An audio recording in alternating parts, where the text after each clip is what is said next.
How to remove captions from video. In this video, I'll show you 2 easy ways to get rid of subtitles, no advanced editing skills required. Let's dive right in.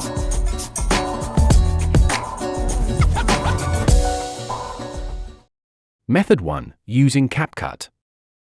Import your video and add it to the timeline. Then, go to the Effects panel and search for Blur Effects.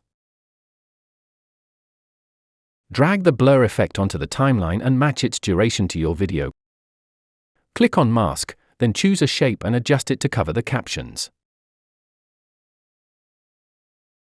You can get the final video like this.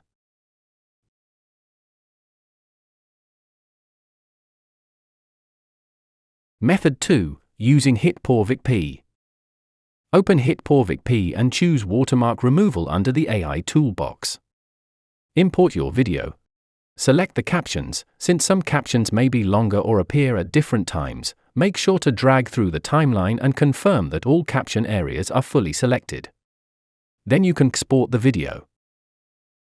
And that's how you can remove captions from your videos quickly and easily. If this helped you out, don't forget to like and subscribe our channel for more easy editing tutorials. Thanks for watching and see you next time.